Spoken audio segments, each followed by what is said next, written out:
Hi there. So today we're going to talk about setting up your student for success at a home desk space. I know I've been considering this for myself. This Philly School District starts next week for in-service days. So I'm back to work on Monday.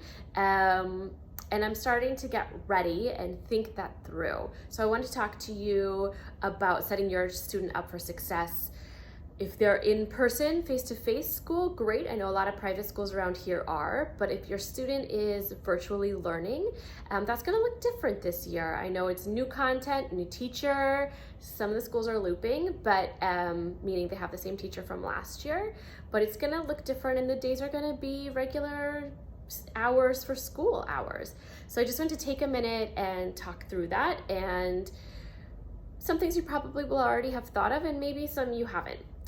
So I know for myself, I've been thinking about what the transition looks like from home to work. It looks different now because we're gonna work from home or go to school from home, most of us. Typically, I have my space, I make my tea, I either walk to work, which is so fortunate, drive to work, take the bus, and I'm sure you guys do the same, especially here in Philly. It's a car ride, it's a walk, it's a whatever it is, but there's that transition time where it's a mindset. I'm not at home, I'm not at school, this is the transition time. I think for what myself I'm going to do is I think I'm going to take a walk around the block every morning before I sit down and log onto my computer. Just as a mindset for myself. I'm not really at home anymore, this is work, and it's just a mindset. So whatever will work for your family, maybe you won't even consider something like that. But I know for me, I think that's gonna be pretty helpful. So something to consider, transition from home to school, even if it's in the same space, that's number one. Number two is the location of the desk area that you choose for your child.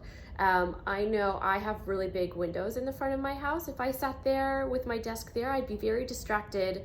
I live on a pretty busy street in normal times. So I probably would be looking out the window and being distracted by all the dogs and kids walking by. So the location of the desk is important too. And I also know for myself, the router and where the internet's coming from plays a key role.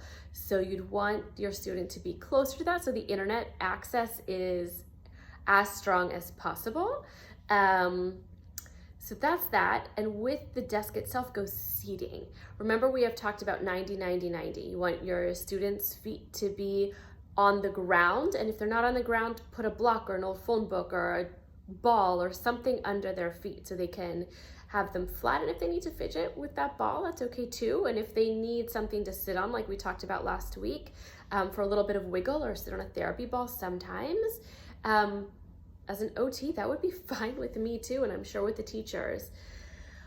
Okay, so that was all combined, the desk in general. So limit distractions, seating, the lighting. Is the light coming in this way and kind of blinding them so they can't see the screen? Is the light too bright, too dim? Can the teacher see them? Can they see the teachers? Something else to consider. Organizing the area. The students have their own desks and lockers at school. Organizing their area with their books and all that stuff is really important at home as well, as best as you can, of course. Like, your family, your choice, absolutely, but just setting up that space and time. And then as an OT, probably the last thing that I would, or high up on the list, there's a lot of things, but this is like the fundamentals, are breaks. I became an occupational therapist because I have a hard time sitting at a desk all day. So I take breaks too. Sometimes I stand and sometimes I sit. And we made these a really long time ago, but these are little cards that we've made. There's bird dog, bear crawl, swimming. I'm trying to read them as I'm putting them out here. Flying like Superman. This is the marching, the cross crawl that we've done a few times. So it's opposite to opposite. So you're marching and then you're using your elbows. And then this one too, where you just opposite. You're doing that then too. So those are some ideas if your student, especially the younger grades is mostly what I'm talking about, elementary school age, need a break. Sitting the whole time is very tricky for them. you could go back and try to make those cards and have them handy, like what do you need right now? And they would go do an activity that they don't take long and they don't have to go far. The other idea, of course, and I talked about this last week with Brandy on your parenting partner, is like Velcro around so they can work with that from a tactile standpoint. Sometimes if I'm in really long meetings, I play with Silly Putty and Theraputty in my hands. Just some of those tricks to stay engaged and attentive as we all think about sitting a little bit longer and attending to videos again. Anyway, if you have any questions regarding your students specifically, let me know. Message me or reach out, email, anything works.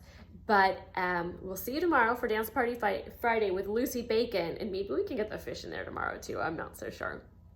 Anyway, have a great day. Take care. Bye-bye.